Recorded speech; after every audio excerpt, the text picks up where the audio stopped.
Operation डेमिंगो एक खास mission है। इस मिशन में हमारे अंडरकवर कॉप्स गैंगस्टर्स बनकर क्राइम सिंडिकेट्स में, गैंग्स में घुस गए हैं। और ये पैंट तुम्हें कहां से मिली? क्योंकि क्राइम स्पॉट पर मुझे तो ऐसी कोई पैंट नहीं मिली। सीआईडी के बेकसूर ऑफिसर्स मारे जा रहे हैं और आपकी मदद से हम उन्हें बचा सकते हैं। ये कैसे हो सकता है? दया का खून मेरी पैंट में। दया की जान खतरे में।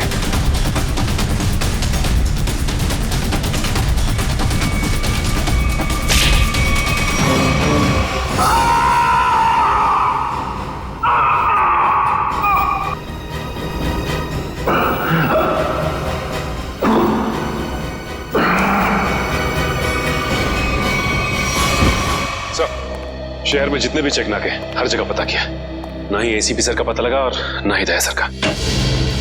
एसीपी का तो पता नहीं लगा, लेकिन दया का पता लग गया। पता चल गया? कहाँ है वो? जी, उन्हें कुछ गुंडे उठाकर कहीं कैद करके रखे हुए हैं। उनकी हालत बहुत खराब है। ये डॉक्टर प्रमोद, गुंडे ने जबरदस्ती उठा करके ले गए थे। एक्चुअली दया की पीठ में गोली लगी थी जो गुंडों ने इनसे निकलवाई थी। क्या? दया सर को गोली लगी थी? अभी दया कैसा है? खतरे से बाहर है? कुछ कह नहीं सकते। मैंने गोली तो निकाल ली है, पर वहां का माहौल जिस तरह का है, किसी भी मरीज के लिए वो ठीक नहीं है। आपको कुछ तो याद होगा डॉक्टर साहब, कहाँ है उन गुंडों का अड्डा? उन्होंने मेरी आंखों पर पट्टी बांधी हुई थी तो मैं कुछ देख नहीं सका। वहां जाने के बाद तो पट्टी खोली होगी ना? वहां पे देखा होगा उनको? उनके चेहरे याद हैं आपको? जी, चेहरा देखा हुआ है। Very good. पंकज, इसके जाके इसको बुलाओ जल्दी से।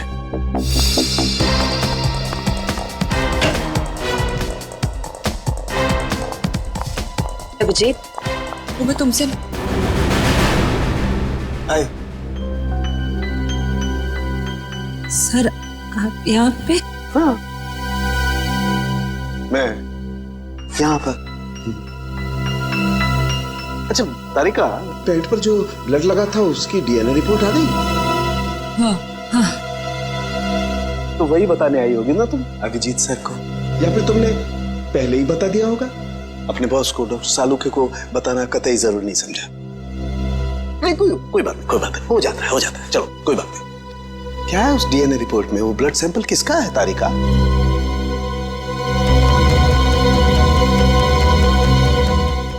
दया का। दया का। अच्छा, वो पेंट जिस पर ये ब्लड था, वो पेंट किसकी?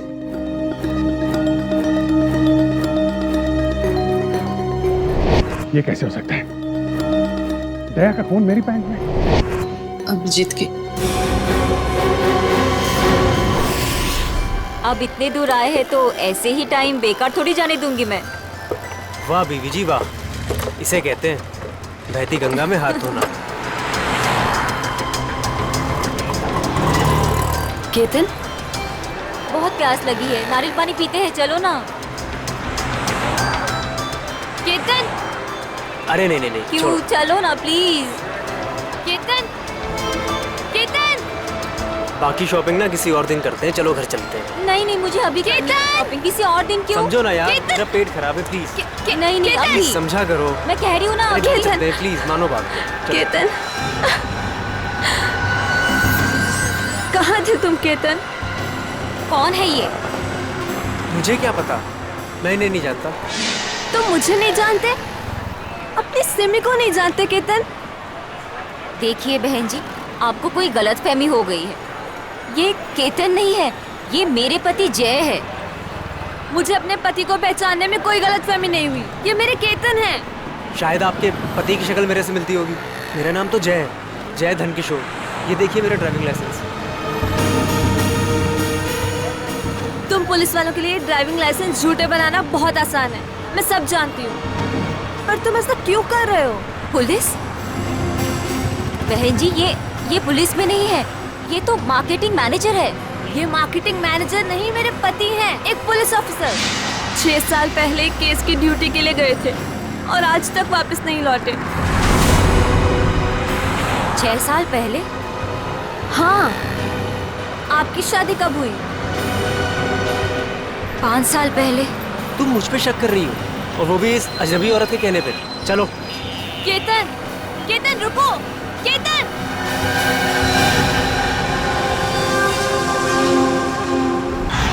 अभिजीत की पैंट पर दया का खून। 3 बार टेस्ट करवाया गया लेकिन नतीजा वही। और इसीलिए तुमने वो पैंट चुपचाप तारिका को दे दी, क्योंकि तुम्हें मालूम था कि उस पैंट पर दया का खून लगा हुआ है। अगर मुझे पता होता कि मेरी पैंट पे दया का खून है तो मैं उसे टेस्ट करने के लिए देता ही क्यों?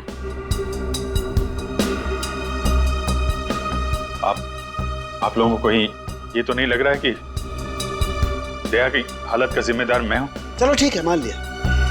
अगर तुम जिम्मेदार नहीं हो तो चोरी छुपे वो पैंट तारिका को देने का क्या मतलब? वो पैंट तुम डायरेक्ट मुझे भी दे सकते थे। दे सकता था सर, लेकिन आपकी आंखों पे मेरी खिलाफत का चश्मा चढ़ा रहता है। मुझे नीचा दिखाने का कोई मौका नहीं छोड़ते हैं आप, इसलिए आपको वो पैंट नहीं दी थी मैंने। और इसीलिए सीनियर इंस्पेक्टर अभिजीत, आपने ये भी नहीं बताया कि जिस वक्त दया जख्मी हुआ आप खुद वहां पर मौजूद थे।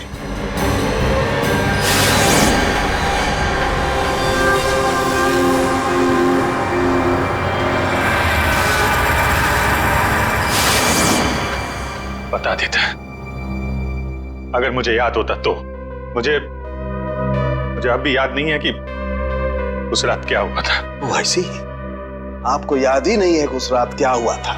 सालुंके साहब, हम लोग अभिजीत सर और दया सर की दोस्ती की कस्में खाते और आप उन पे इतने गंदे इल्जाम लगा रहे। हाँ सर, अभिजीत सर अपनी जान दे देंगे लेकिन दया सर पे खरोच नहीं आने देंगे। ओ, चलो ठीक है, मान लेता हूं। मैं अपने शब्द वापस लेता हूं। सॉरी। मैं मान लेता हूं कि दया आज जिस हालत में है उसका जिम्मेदार अभिजीत नहीं है, लेकिन मैं ये बात मानने को कतई तैयार नहीं हूं कि जब दया घायल हुआ अभिजीत वहां था तो भी उसे कुछ याद नहीं। कोई तो ऐसी बात होगी जो अभिजीत के दिमाग में घुस गई होगी, कुछ तो। इट्स इम्पॉसिबल, कुछ भी याद नहीं। डॉक्टर साहब, मेरी दुखती हुई नस पे नमक मत छिड़किए। आप अच्छी तरीके से जानते हैं कि मेरी याददाश्त। जानता हूं अभिजीत, याद दिलाने की कोशिश मत करो। मैं अच्छी तरह से जानता हूं कि जब सीनियर इंस्पेक्टर अभिजीत मुसीबत में होते हैं उनके पास अपने बचाव के लिए बहुत शानदार हथियार होता है, उनकी याददाश्त। प्लीज सालुंके सर, आप अभिजीत की इंटेग्रिटी पे hold on doctor Tarika. Integrity का पाठ आप मुझे मत पढ़ाइए, कि आपने सीआईडी का सबसे बड़ा नियम तोड़ा है, हम लोगों से इतना इंपॉर्टेंट सुराग छुपाने का। Understand that? इंटीग्रिटी। सर, उस रात की कोई ऐसी बात जो आपको याद हो? कुछ भी?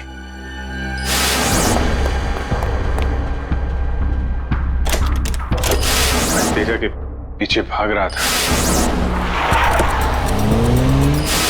वो भाग के गाड़ी में बैठ गया और फिर किसी ने उसे गोली मार दी और गाड़ी से बाहर फेंक दिया।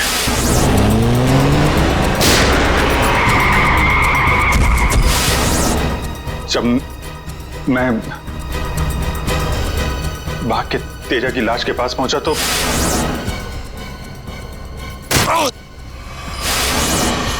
किसी ने मेरे गर्दन के पीछे कुछ सुई जैसी फिर मैं बेहोश हो गया और दूसरे दिन जब आंख खुली तो मैंने पाया कि मैं एक सड़क के ऊपर गिरा पड़ा हूं। इस बीच क्या हुआ मुझे कुछ याद नहीं, मुझे कुछ याद नहीं। ठीक है, कोई बात नहीं। उस रात एग्जैक्टली क्या हुआ था ये पता चल जाएगा इस गोली के जरिए। ये वो गोली है जो दया की पीठ में से निकाली थी डॉक्टर प्रमोद ने, और इस गोली की बैलिस्टिक रिपोर्ट से पता चल जाएगा कि दरअसल ये गोली किसकी गन से चली है। Tarika, come with me. Doctor Pramod, एक मिनट। आपको स्केच बनवाने हैं और मुझे आपसे कुछ सवालों का जवाब चाहिए। जी, पूछिए। डॉक्टर साहब, आपको उन गुंडों ने कहां से किडनैप किया था? प्रताप नगर से। और फिर आपकी आंखों पे पट्टी बांध दी थी? जी, और उसके बाद गाड़ी में बिठाकर उनके अड्डे तक लेकर गए। अड्डे तक पहुंचने में आपको कितना टाइम लगा होगा, कुछ याद है आपको? 40-45 मिनट। 40-45 मिनट। कितने बजे की बात है ये? रात के तकरीबन 10:30 बजे की। 10:30 बजे रात? उस वक्त तो प्रताप नगर में ज्यादा ट्रैफिक नहीं होता है, सड़कें खाली रहती है। श्रेया, शहर का मैप लेकर आओ और उन सभी जगहों की लिस्ट बनाओ जहां पे प्रताप नगर से 45 मिनट में पहुंचा जा सकता है। श्रेया, क्या बात है? शहर का मैप लेकर आओ जल्दी। सॉरी सर, मेरी तबीयत कुछ ठीक नहीं लग रही। एक्सक्यूज मी।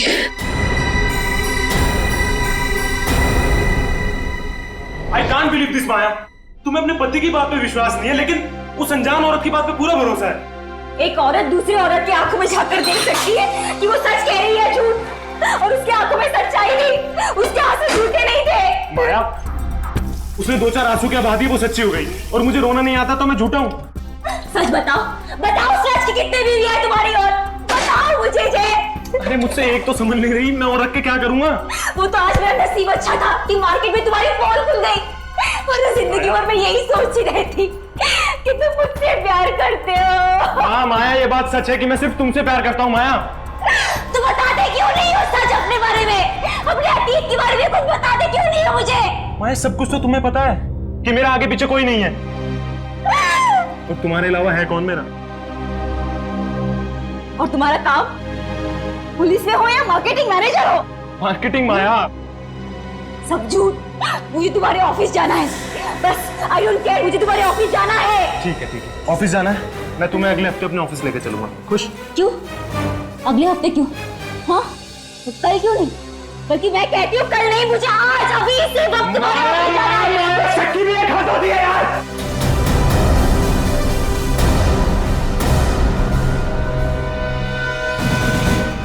ठीक है मैं, I'm sorry माँ, मैं तुम्हें ऑफिस लेके चलूंगा। झूठ बोलने की भी हद होती है जय।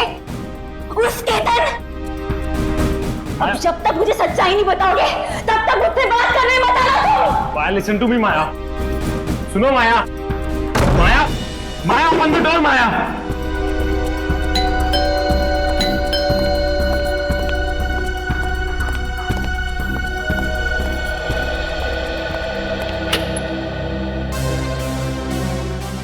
आप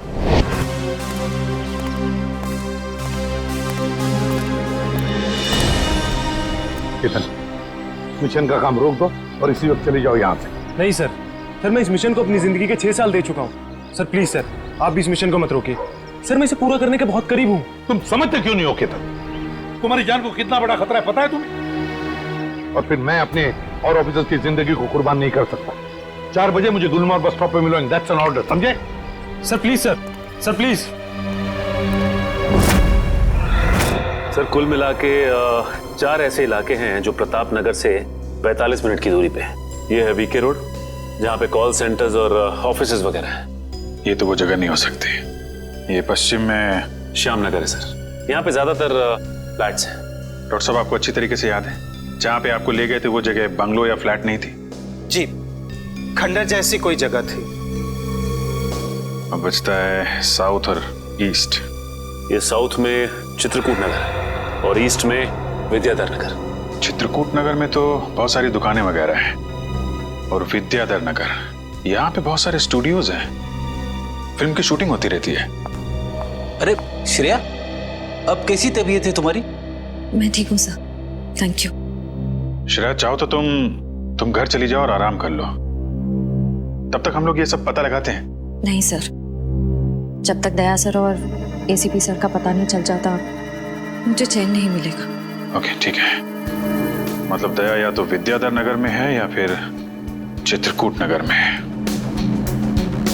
डॉक्टर साहब, आपको जहां ले गए थे आसपास से कुछ आवाजें आ रही थी, आपने कुछ सुना था वहां पे? हाँ, एक गाना था जो बार बार सुनाई दे रहा था। ये कहिए कि हर आधे घंटे के बाद वही गाना बज रहा था।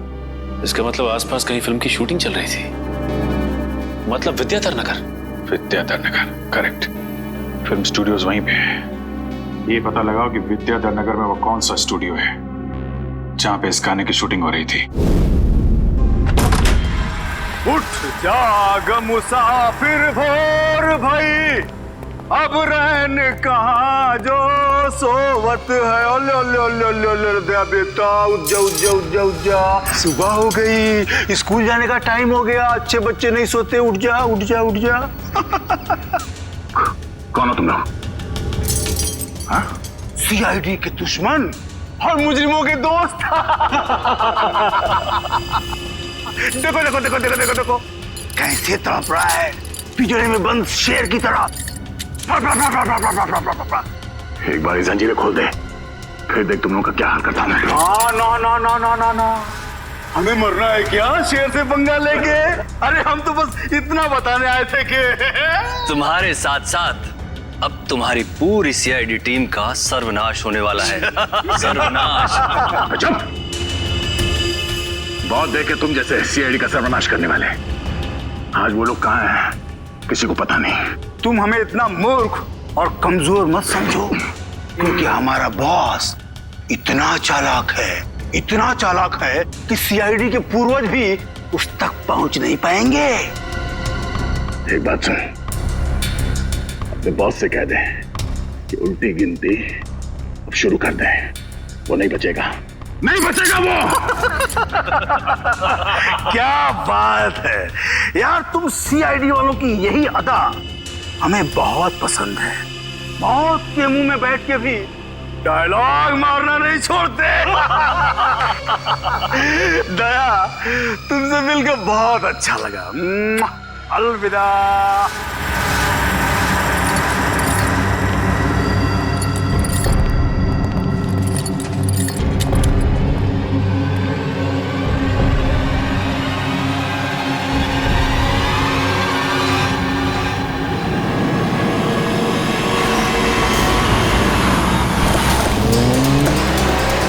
चाय और प्यार व्यार गाने की शूटिंग इसी स्टूडियो में चल रही थी ना? सर, यही है वो विराज स्टूडियो।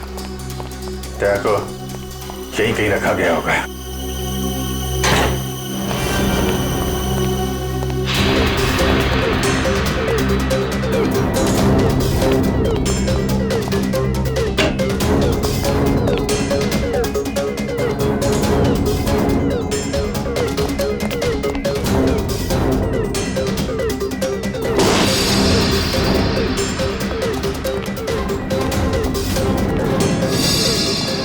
इतना सारा खून? मतलब सर, दया सर यहीं पे थे? ये जंजीरें, इन जंजीरों से बांध के रखा गया था मेरे दोस्त को। एक बार ये भेड़िए मिल जाएं। सर, ये चाय का ग्लास मिला है। चाय अभी तक गर्म है सर। चाय गर्म है, इसका मतलब वो लोग ज्यादा दूर नहीं गए होंगे।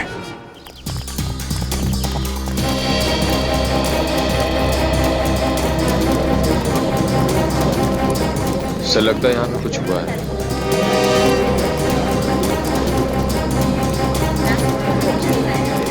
हटिए प्लीज, साइड दीजिए प्लीज, हम लोग सीआईडी से।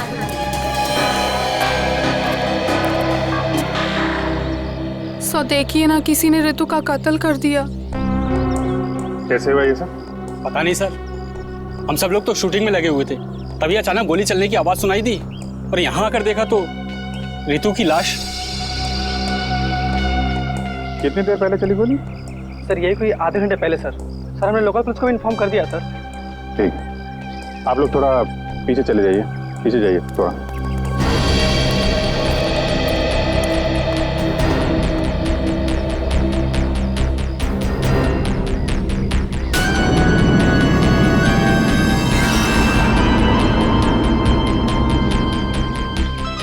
एग्जिट गुंडा है माथे पे।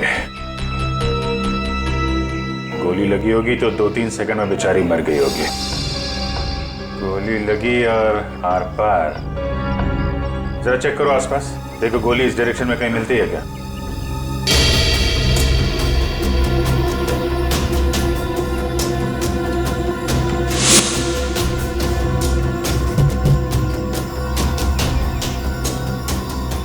ये बेचारी यहाँ ऐसे बैठी थी, पीछे से किसी ने गोली मारी और ऐसे गिरी, और ये जख्म, ये क्या चक्कर है?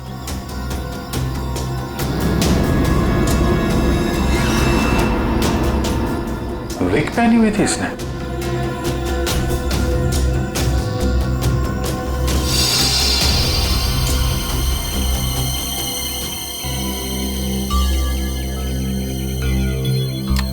सर, हाँ पूरी। गोली मिल गई। राइफल की गोली लगती है। रख लो इसे। ये विग पहनती थी क्या? जी नहीं सर, वो एक्चुअली मेरी हेयर ड्रेसर थी और मेरे विग्स वगैरह सब कुछ वही संभालती थी। जो विग उसने पहना है ना, वो मेरे नेक्स्ट सीन में यूज होने वाला था। रितु ने आपकी विग पहनी हुई थी? जी सर। दुष्यंत समझे, जब रितु को गोली मारी गई तो खूनी ने उसका चेहरा नहीं देखा, गोली पीछे से मारी गई है। और जब रितु को गोली लगी तब उसने इनका विग पहन रखा था।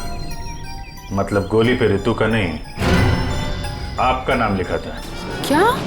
जी हाँ, आपकी जान खतरे में है। ये देखो, 0.338 कैलिबर की गोली है ये, जिससे रितु को मारा गया है, जो सिर्फ स्नाइपर राइफल से चलाई जा सकती है। तो सालुंके साहब, ये इसके सिर पे 2 लाल निशान क्या हैं? ये लाल निशान एंट्री और एग्जिट वुंड है। रितु की खोपड़ी में गोली यहां से घुसी और यहां से बाहर निकली। ये एग्जिट वुंड एंट्री वुंड से आधा इंच करीब नीचे है, मतलब गोली ऊपर से नीचे की तरफ आई है। जी हाँ, गोली रितु की खोपड़ी में यहां से घुसी और यहां से बाहर निकलकर सीधे वैनिटी वैन के फुटबोर्ड पे जाके अटक गई। और हमारे कैलकुलेशंस के हिसाब से गोली चली है यहाँ से, ऐसे। गोली लगभग 2-3 मंजिल की ऊंचाई से चलाई गई है। काफी कुछ पता लगा लिया सर आपने? हाँ, रितु के केस में तो मैंने काफी कुछ पता लगा लिया है।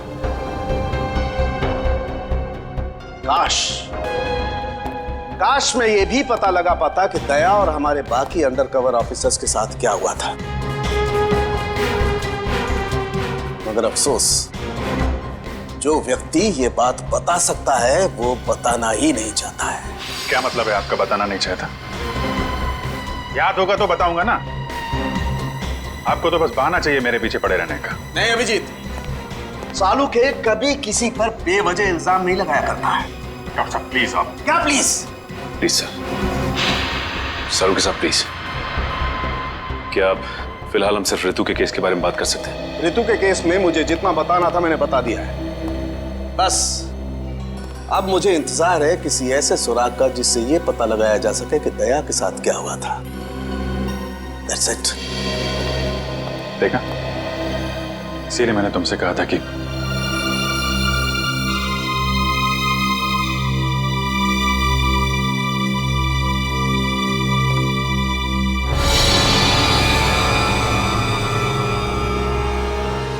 Sharp shooter.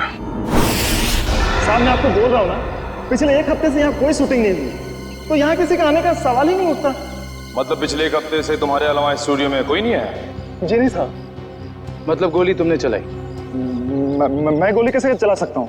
मुझे तो दिवाली के पटाखों से भी डर लगता है। तो फिर ठीक से सोच के बताओ, कोई ना कोई तो गया था दूसरे माले में। हाँ साहब, एक प्लम्बर आया था वो पाइप ठीक करने के लिए। दूसरे माले पे? जी हाँ। चलो जरा ऊपर चलिए।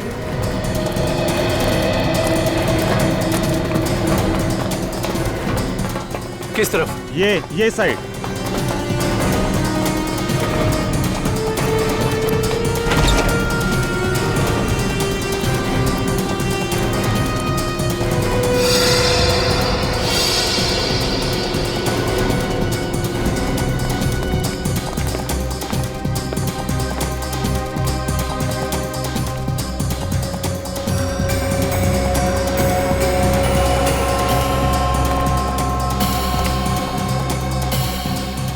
यहां से रितु वहां पे थी और शार्प शूटर ने गोली शायद यहां से चलाई होगी।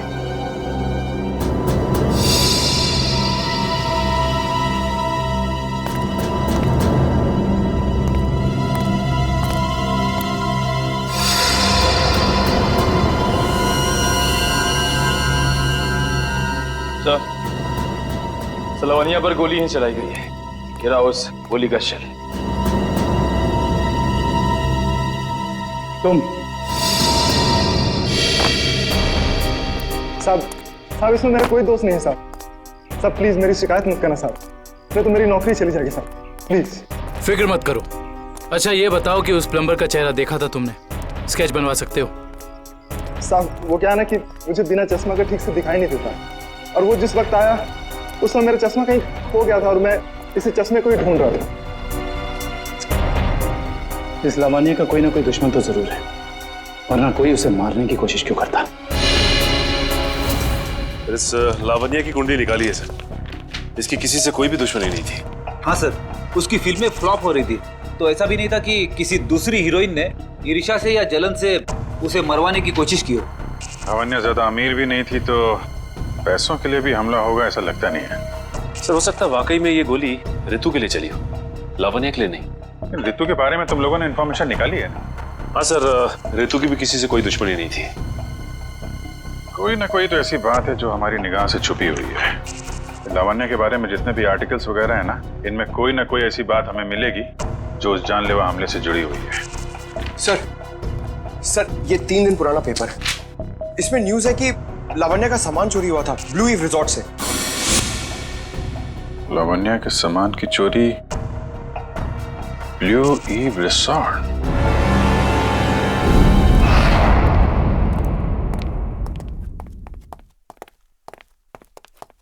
यही रूम है सर।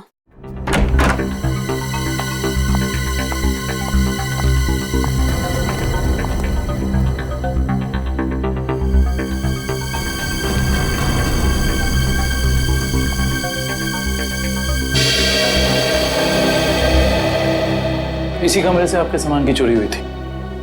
जी हाँ सर, पर कुछ खास सामान नहीं था, यही कुछ 1,500-2 हज़ार रुपए और नकली ज्वेलरी। और पुलिस को कोई सुराग नहीं मिला यहाँ से? नहीं सर। पर चोर अंदर आया कहाँ से होगा? खिड़की से, एसी डक्ट से, या फिर दरवाजे से आया था। पुलिस के मुताबिक उसने चाबी का इस्तेमाल किया था अंदर आने के लिए। और ये कमरे की चाबी किस किस के पास थी? एक मेरे पास और एक इन लोगों के पास। तो मतलब होटल के किसी अंदर वाले का भी काम हो सकता है ये? मैडम आप कैसी बातें कर रही है? 15 साल पुराना होटल है हमारा, हमने पूरी ईमानदारी और मेहनत से इसकी गुडविल बनाई है, और हमारे होटल का कोई आदमी ऐसा नहीं कर सकता। या तो ये काम किसी होटल वाले ने किया है, या फिर किसी बाहर वाले ने चाबी चुरा कर उसकी डुप्लीकेट चाबी बनवा ली है। और इन दोनों ही सिचुएशंस में आपका होटल जिम्मेदार है, समझे आप? रहने भी दीजिए ना सर, कहाँ इन छोटे मोटे सामान के लिए आप इन लोगों को परेशान कर रहे हो? लवण्या जी, हम ये पूरी कार्रवाई आपके सामान के लिए नहीं, बल्कि उस आदमी को पकड़ने के लिए कर रहे हैं जिससे आपकी जान को खतरा है।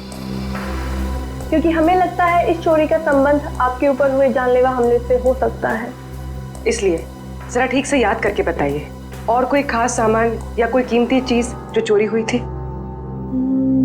हाँ, मेरा तो नहीं, मगर मेरी हेयर ड्रेसर ऋतु का सामान चोरी हुआ था, और उसके बाद वो अचानक से उसका मूड खराब हो गया और वो बहुत रो रही थी। ऐसा क्या सामान चोरी हो गया उसका? एक अजीब सा शोपीस था। शोपीस? हाँ, मुझे भी हैरानी हो रही थी कि एक शोपीस के लिए वो इतने आंसू बहा रही है, और मैंने उसे कहा भी कि मैं एक नया शोपीस ला दूंगी उसके लिए, पर शायद वो शोपीस उसके लिए कीमती था। बहुत महंगा शोपीस था क्या? नहीं, ट्रिपोलिया बाजार में जो चाइनीज सामान की दुकान है ना, वहीं से लिया था, होगा कुछ 700-800 रुपए का। ट्रिपोलिया बाजार में चाइनीज सामान की दुकान?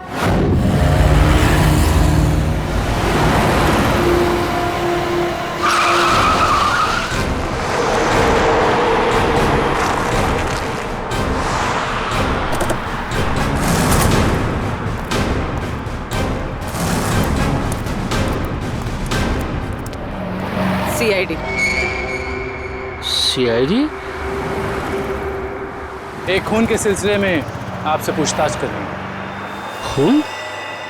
किसका खून हो गया है? ये ऋतु हैं, फिल्म इंडस्ट्री में हेयर ड्रेसर का काम करती हैं। कुछ याद आया?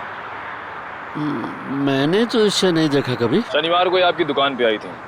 इन्होंने एक मूर्ति खरीदी थी। इस जैसी मूर्ति थी। शनिवार को तो मैं छुट्टी पे था। हाँ, सुशांत दुकान संभाल रहा था। क्यों सुशांत, तुमने देखा था इन्हें? हो सकता है यो, शनिवार का दिन बहुत बिजी दिन होता है ना, बहुत से लोग आते हैं। कुछ याद नहीं आ रहा। अच्छा जरा वो मूर्ति दिखाना। वो वाली भी।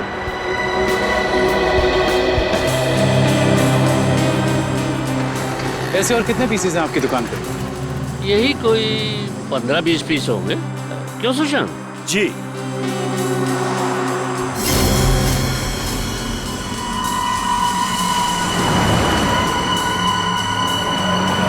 ये इन 2 बॉक्सेस पे ये क्रॉस के निशान क्यों लगे?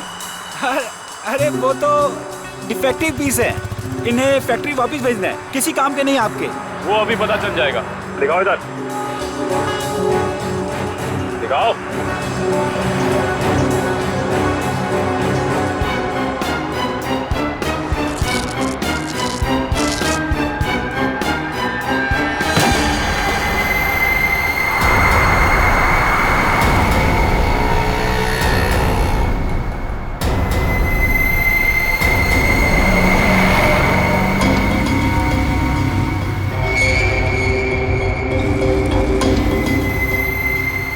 तो ये सब ड्रग्स का चक्कर है? रितु को भी ऐसी शोपीस बेचा था?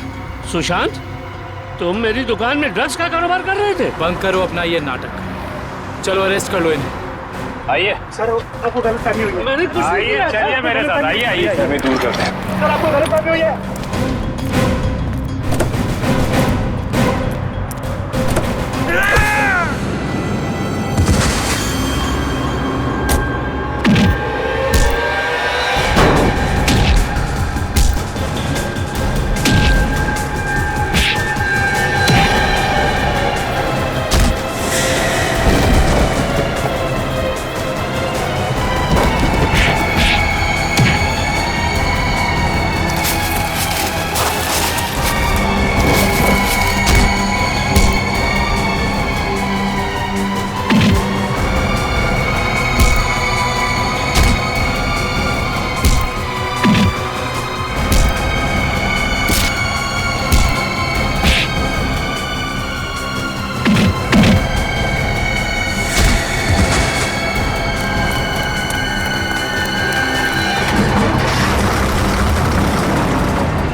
सुशांत, किसने किया ये? बोलो सुशांत, जवाब दो। हाँ बोलो, बोलो सुशांत, किसने किया ये? सुशांत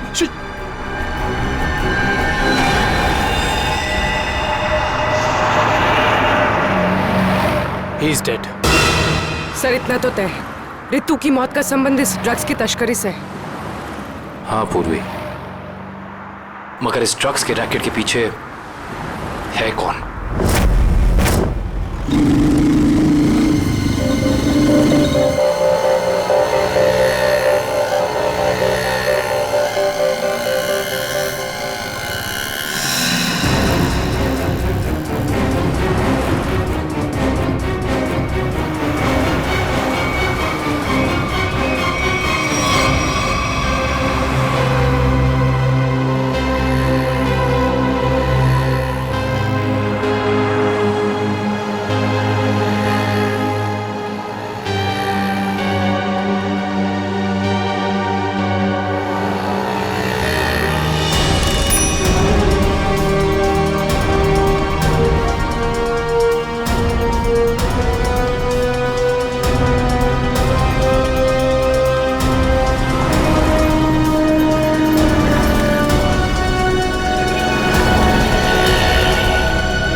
हुआ सर, इतना अर्जेंट बुला लिया?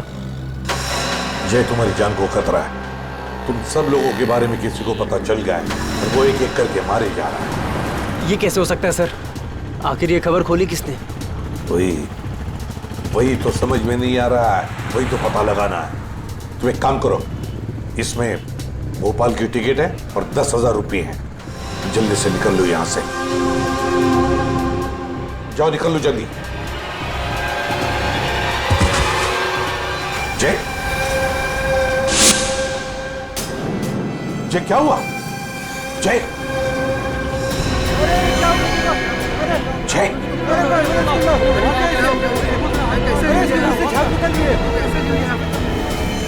माय गॉड,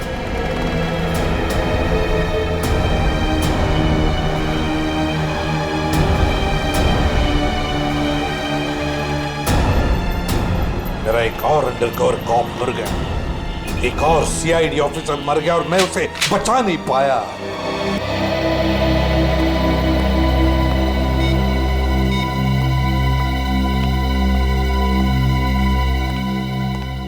सर का फोन क्यों नहीं लग रहा है? श्रेया, दया सर भी वापस आ जाएंगे जैसे अभिजीत सर वापस आ गए। सर कैसे वापस आ जाएंगे? हमें ये भी नहीं मालूम कि दया सर कहाँ है। सर ना दया सर का पता लग रहा है, ना ही एसीपी सर का। श्रेया, वो लोग सीआईडी ऑफिसर्स हैं, हजारों बार ऐसे तूफान से गुजर चुके हैं। जहां भी होंगे बिल्कुल ठीक ठाक होंगे वो लोग। सर आप ऐसा कैसे कह सकते हैं? आपने खून देखा था ना, कितना सारा खून पड़ा हुआ था वहां पे। और वो गोली जो दया सर की बॉडी से निकली हुई थी। हाँ श्रेया, मैंने सब कुछ देखा, लेकिन इसका मतलब ये तो नहीं कि सीआईडी ऑफिसर्स नहीं मरते। सर, सर आप ठीक तो है ना सर? सर कल से आपका फोन नहीं लग रहा था। हाँ, मैं किसी जरूरी काम में उलझ गया था। कोई टॉप सीक्रेट काम था जो किसी को भी बता नहीं सकता था, तुम लोगों को भी नहीं। सर वो क्या? सर दया सर का कुछ पता नहीं चल पा रहा है। दया सर का कुछ पता नहीं है मतलब? सर दया सर गायब है। तो गया कहाँ वो? पता नहीं सर, उनका फोन भी नहीं लग रहा है। और सर उन्हें गोली भी लगी है। दया को गोली लगी है? एक मिनट, ये सब तुम लोगों को कैसे पता? सर अब सालुंके साहब बता रहे थे कि दया सर की बॉडी से एक डॉक्टर ने गोली निकाली और चुपके से लाके उनको दी। दया की बॉडी में से गोली निकालकर उसने सालुंके को भेज दी गोली। अभिजीत कहाँ है? सर अभिजीत सर भी गायब थे, अभी 3 घंटे ही पहले वापस आए।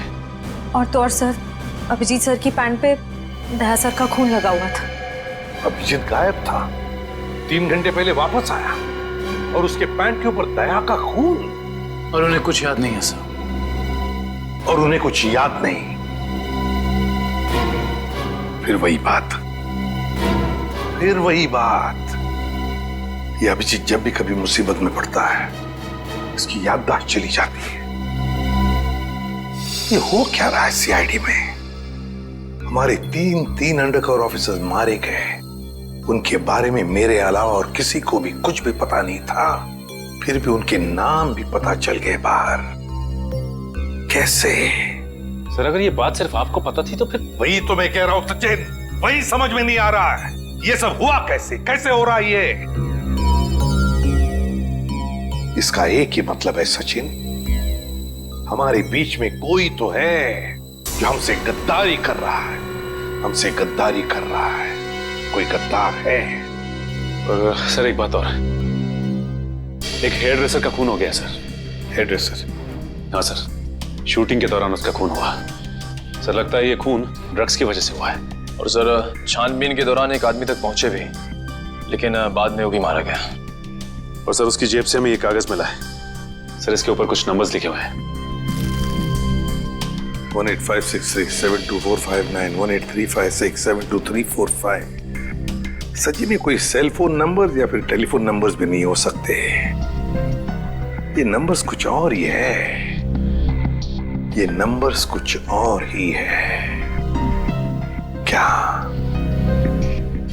क्या नंबर्स हो सकते हैं ये? आसान। अरे ये लोग तो तुम्हारे साथ हैं। तुम्हारे ऑफिसर तो तुम्हें ढूंढ के परेशान हो रहे। मैं कहाँ गया था उनको पता है।